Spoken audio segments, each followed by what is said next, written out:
Can you see the Yes. slide? Okay. Hello everyone. My name is Ziqi and from Waseda University. Here, I'm going to present the China-India development study in the post-pandemic area.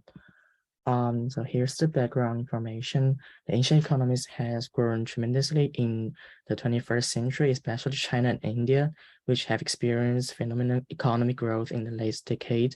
According to the World Bank, China had an average GDP growth rate of 8.0, and India had an average GDP growth of 6.4 in the 12 years from 2008 to 2019, along with the rise of the East. The comparative development of China and India has gradually attracted the attention of scholars.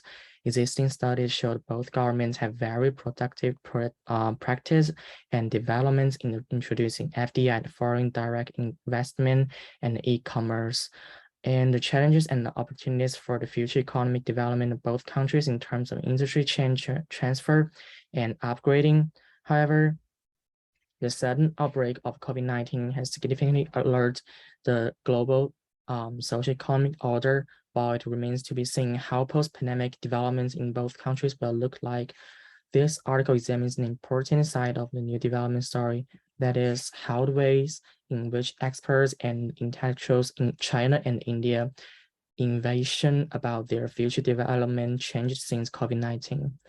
The development of both China and India is closely linked to FDI, but China has a larger market and better infrastructure and is spread across the country and many industries, creating more jobs and more robust development model. India, on the other hand, has more advantages in terms of transparent work system and regulatory environment, but FDI is concentrated in 6 major cities and in IT and services, with limited positive effects on economic and technological development.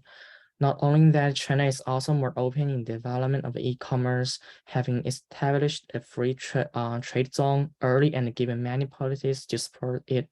In contrast, India is more conservative, with the government prohibiting foreign capital investment in retail industry, which is monopolized by domestic companies and developing slowly. And this is study method of my article. By analyzing the research of Chinese and Indian scholars on the economic and policy making of the two countries before the outbreak of the COVID-19 pandemic in 2019, this paper summarized the common advantage of China and India in terms of economic development, mainly driven by the demographic divided, including cheap labor and the large amount of FDI attracted, as well as the problems faced by both countries, including the shift of the industrial chain and the industrial upgrading in China's dilemma. And India's FDI development is not comprehensive enough, backward in openness and the policy restrictions.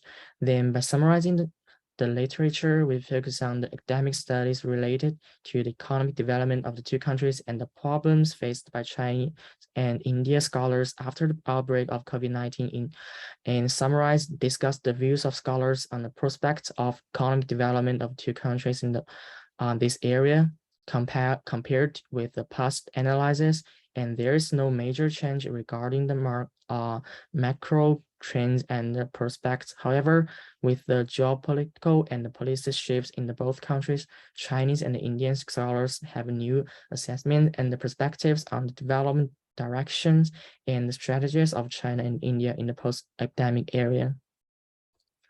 And the results of the studies, the Indian scholars believe that Indian government should develop geographical indications and encourage MSMEs to enter the e-commerce sector, while Chinese scholars believe that the Chinese government should avoid political decoupling and rely on its economic and volume advantages to participate in international standard setting. And despite some of China's leading economic development, some Indian scholars see the current geopolitical conflicts facing China, as well as China's domestic policy making, the industrial chain transformation, as opportunities for India to attract more FDI, especially foreign investment in manufacturing, and as a way to accelerate the completion of industrialization. In beyond opportunities presented by the challenges encountered by China, the Chinese development experience has also received attention of Indian scholars. Many Indian scholars and officials have cited the importance of learning from China's successful experience. Some Indian scholars say that learning from China's experience in developing e-commerce and supporting small and micro enterprises in the post-epidemic era is a model that is well studied to India's drive for domestic economy development and can help drive the Make India 2.0 strategy.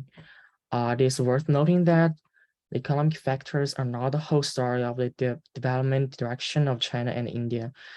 The geopolitics has a pivotal role in the economic policy in both countries. The Indian government seeks to use the Indo-Pacific concept to break the geopolitical threat of China and strengthen the quote to reach the economic benefits in India and China are in relationship of cooperation and confrontation, but the balance may be tipping as the geopolitical conflict between the two countries worsens, with the Indo-Pacific strategy marking a further expansion of efforts to eliminate China's influence. And the conclusion is from this, we can conclude that in the post-epidemic era, China and India remain at different stages of development and face different opportunities and challenges.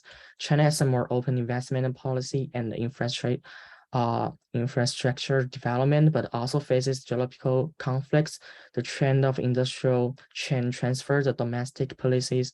India, on the other hand, is more conservative in these policies, but relies on a transparent regulatory environment and learning from China's informed experience.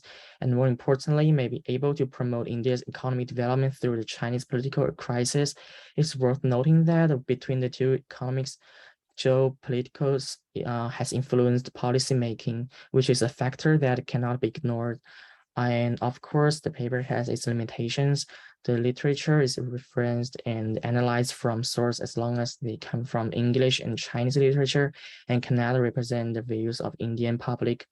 The importance of Sino-India relations in the Asia-Pacific region has become more critical in the post-epidemic area, where the old order is gradually disintegrate. In this, the stable development of the Chinese and India economies will be an important cornerstone of economic stability and political peace in Asia-Pacific region.